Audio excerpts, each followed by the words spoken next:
ಎಂತ ದರಿದ್ರದ ಮನುಷ್ಯನಯ್ಯ ನೀನು. ನಿನ್ನ ನಂಬ್ಕೊಂಡು ನಾನು ಹಾಳಾಗೋದೆ. Sorry sir. ಏನು ಸಾರಿ? ನೀನು ಇಂಗ್ಲಿಷ್ ಬಿಟ್ಬಿಡು. ನೀನು ಅಮೇರಿಕದಿಂದ ಬಂದವನು ಅನ್ನೋ ರೀತಿ ಹೋಸ್ ಮಾತ್ರ ಚೆನ್ನಾಗಿ ಕೊಟ್ಟೆ. ಆದ್ರೆ ಮಾಡಿದ ಕೆಲಸ ಮಾತ್ರ ಕಲಾಸಿ ಪಾಳ್ಯದಲ್ಲಿನ ಜೇಬು ಕತ್ತಿಸೋ ತರ ಇತ್ತು. ಅಲ್ಲ ಸರ್, ಅವನ್ ಯಾರೋ ಪ್ರಣವಂತೆ. ಅವನ್ ಬರ್ತಾನೆ ಅಂತ ನನ್ಗೇನ್ ಗೊತ್ತಿತ್ತು? ಹಲ್ಕ ಕೆಲಸ ಮಾಡುವಾಗ ಮೈ ಎಲ್ಲ ಹದ್ದಿನ ಕಣ್ಣಿರ್ಬೇಕು. ನೀನೇನು ನಿಜವಾದ ಅಮೆರಿಕದವನು ಅಂದ್ಕೊಂಡ್ಬಿಟ್ಯಾ? ಅಲ್ಲೂ ಎಲ್ಲ ಸಾಚಗಳಲ್ಲ. ಏನ್ ಮಾಡ್ಲಿ ಹೇಳಿ, ಆ ಪ್ರಣವ್ 1 ಗಂಟೆ ತಡವಾಗಿ ಬಂದಿದ್ರು ಎಲ್ಲ ಸರಿಯಾಗಿ ನಡೀತಾ ಇತ್ತು. ಹಾಳು ಮಾಡ್ಬಿಟ್ಟ ಶರಿ. ನಿನ್ನ ಕಾಟಾಚಾರದ ಕೆಲಸಕ್ಕೆ ಅವನ್ ಯಾಕೆ ಬೈತ್ಯ? ತಪ್ಪು ನಿಂದೆ. ಇನ್ನೊಂದ್ಸಾರಿ ಬೇರೆ ಏನಾದ್ರೂ ಪ್ಲಾನ್ ಮಾಡ್ತೀನಿ ಸರ್. ನೀನು ಬರ್ಲಿ ಅಂತ ಕಾಯ್ತಿರ್ತಾರೆ. ಇನ್ನು ಹೆಚ್ಚು ಎಚ್ಚರ ವಹಿಸ್ತಾರೆ. ಎಂತ ಒಳ್ಳೆ ಅವಕಾಶನ ಹಾಳು ಮಾಡ್ಬಿಟ್ಟೆ. ಇನ್ನು ಇಂಥ ಒಳ್ಳೆ ಅವಕಾಶ ಸಿಗೋದಿಲ್ಲ ಬಿಡು. ಏನೇ ಆದ್ರೂ ನೀನ್ ತುಂಬಾ ರಿಸ್ಕ್ ತಗೊಂಡೆ ಪುಟ್ಟ. ತುಂಬಾ ಅಪಾಯ ಕಣಮ್ಮ.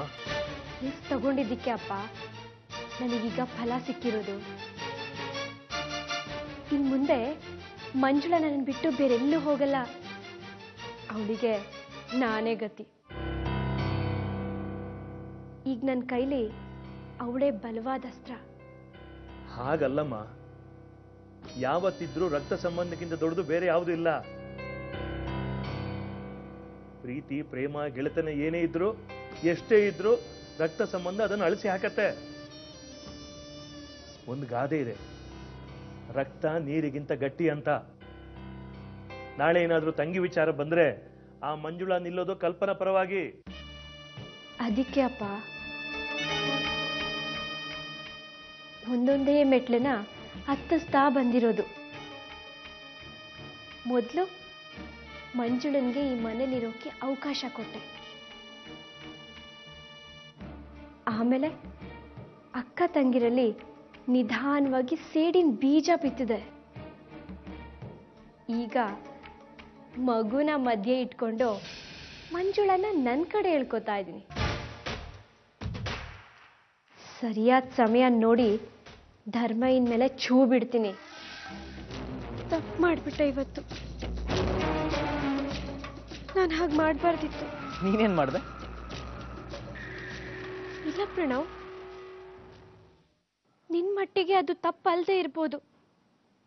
ಆದ್ರೆ ನನ್ನ ಪಾಲಿಗೆ ಅದು ದೊಡ್ಡ ತಪ್ಪು. ಸಾರಿ, ದಯವಿಟ್ಟು ಕ್ಷಮಿಸು. ನೀನು ಇಷ್ಟೊಂದು ಸೂಕ್ಷ್ಮ ಅಂತ ನನಗೆ ಗೊತ್ತಿರಲಿಲ್ಲ. Very sensitive. ನನಗೂ ಇಂಥ ಸೂಕ್ಷ್ಮನೇ ಇಷ್ಟ. ಈ ಮನೇಲಿ ನಾನು ಕಸಕ್ಕಿಂತ ಕಡೆ ಆಗಿದ್ದೆ. ಯಾವತ್ತೂ ನನಗೆ ಗೌರವ ಅಂತ ಸಿಕ್ಕಿರ್ಲಿಲ್ಲ. ದೊಡ್ಡ ಗೌರವನ ನೀನ್ ನನಗ್ ಕೊಟ್ಟೆ ಪ್ರಣವ್. ನೀನ್ ಉಪಕಾರನ ನನ್ನ ಜನ್ಮದಲ್ಲಿ ಮರೆಯಲ್ಲ. ಆದ್ರೆ ನೀನ್ ನನ್ನನ್ನ ಒಂದೇ ಒಂದ್ಸರಿ ಕ್ಷಮಿಸು.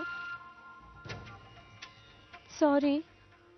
ಇನ್ಮೇಲೆ ನಿನ್ನ ಬಾಯಿಂದ ಸಾರಿ ಅನ್ನೋ ಪದ ಕೇಳೋದಕ್ಕೆ ನಾನು ಇಷ್ಟಪಡಲ್ಲ, ಸಿದ್ಧಾನೂ ಇಲ್ಲ. ನಿನ್ನನ್ನು ಬೀದಿಗೆ ತರದೇ ಇದ್ರೆ ನಾನು ಚಂದ್ರಗಿರಿ ಮಂಜುಳಾನೇ ಅಲ್ಲ. ನಿನ್ನ ಮಗು ಚಂದನ ಅಮ್ಮ ಮಂಜುಳಾನೇ ಅಲ್ಲ.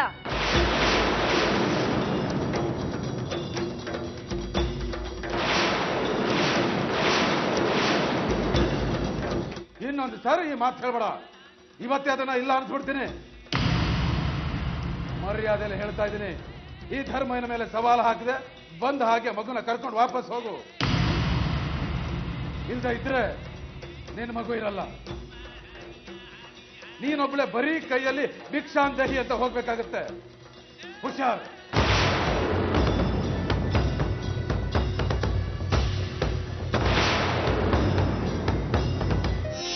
tom ta na na dim ta tom ta na na tom ta na dim ta tom ta na na